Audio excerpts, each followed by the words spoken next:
కవిత శీర్షిక ఉగాది సంరంభంలో సాహితీ సూర్యుడు.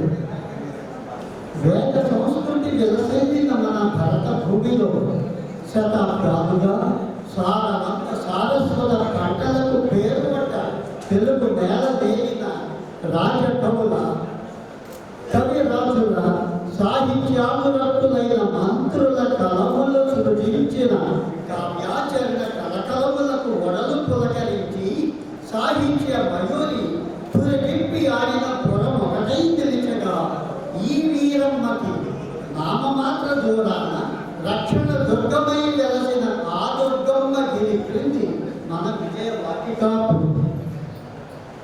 ఆంధ్రసీమలో కృష్ణా తీరంలో వికసించిన అనేక కవిజన వనాలలో మాలిగా అద్దేపల్లి నేతృత్వంలో శిరీష కొమరుని కార్యదర్శి తనంలో సాంస్కృతిక సమాఖ్య వనంలో ఒకనొక వసంతంలో చేరి ఒక తను శాఖలో చేరిందొక సామాన్య గంటుకోయిల నెమ్మదిగా చేయనారంభించింది సాహితీ కూలి రాగాలాపన. పాఠం చదువుల పట్టాల సంగతి ఎలా ఉన్నా జీవితాన్ని చదివింది అంతకు మిన్నగా. శిల వంటి ముద్ద బంగారాన్ని ముద్దుగా మోహనంగా అందాల భరిణలకు అదనపు అందాన్ని అందించే ఆభరణాలుగా మలిచే శిల్పితాను. సాహితీ సరస్వతికి అక్షరాభరణాలను సమర్పించి కొల్లేరు వంటి విశాల మనసున్న సాహిత్య సహాధ్యాయి కొల్లూరికి సహకార హస్తం అందించి వాటికనంతా ఎక్సరే తీయించి ఇంటింట సాహిత్య శుభాంశుడి వెన్నెల నెల నెల పరిపించి అటుపైన రమ్యమైన సేవలు భారతికి అందిస్తూ ఆంధ్రదేశ రచయితల సంఘంతో సమతూకమే తనకు సాహితీ సేవలో ధరించే సరస భారతి అయినా మరేదైనా. ఉర్మిని వత్సరానికి ఒకసారి వసంత సమీరం పువ్వు పువ్వు రాగం.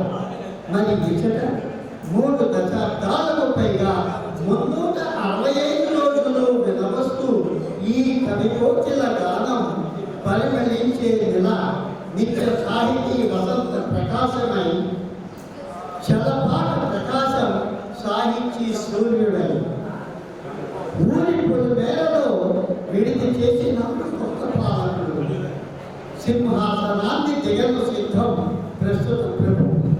స్వాగతం చెబుదాం వీడ్కోలు పలికి. ఎంతగదా ప్రాభవాన్ని కాక పరాభవాన్ని స్వాగతించాలంటే ధన్యవాదాలు.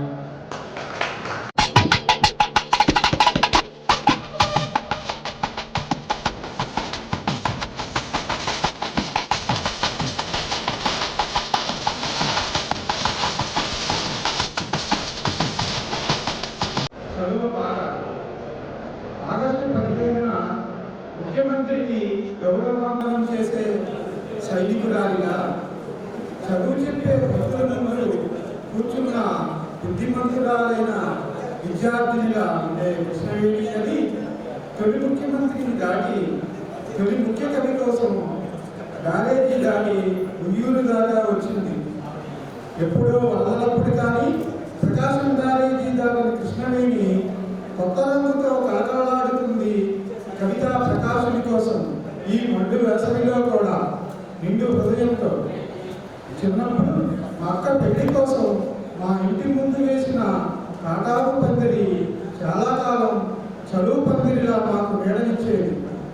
ఇప్పుడు కొండపైన కనకదుర్గమ్మ గుడి ముందు వేసిన ఈ కవితల చదువు పందిరి కూడా సాహిత్యానికి నిత్య కళ్యాణ పథతోరణం. ఈ చదువు పందిరికి దక్షిణాన కృష్ణవేణి సాహిత్యవేత్తలకు శతాబ్దాలుగా దక్షిణ తాంబూలాలు ఇస్తూనే ఉన్నది కదా. కాకపోతే ఒక శతాబ్దంలో కన్నడ చక్రవర్తిని, ఈ శతాబ్దంలో ఈ అక్షర చక్రవర్తిని ఆవరించింది.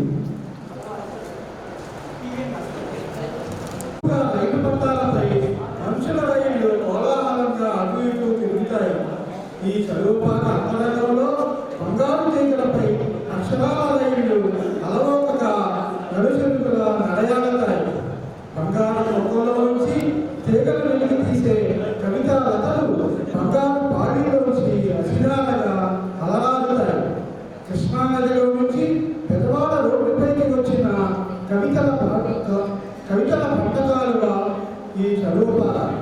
కృష్ణానదిలో నుంచి బెజవాడ రోడ్డుపైకి వచ్చిన కవితల పట్టకాలుగా ఈ చదువుపాక. హోటల్ ద్వారకాలో టీవీ పిచ్చి కవితలు చెప్పించే శివారెడ్డి తెనాలి నుంచి హైదరాబాద్ వెళితే హెడ్ ఆఫీస్ ఎదురుగా టీవీ ఇప్పించి, హెడ్ పోస్ట్ ఆఫీస్ ఎదురుగా టీవీ ఇప్పించి కవితలు రాయించే గజవాడ శివారెడ్డి విద్యార్థుల నుంచి విజయవాడకు వచ్చాడు. విశ్వనాథ సత్యనారాయణ వీధి అదుపుకు ఒక వేలు దూరంలో ఈ చదువుపాక ముందు కవితలకు సాహిత్యాన్ని బతికిస్తూనే ఉంది.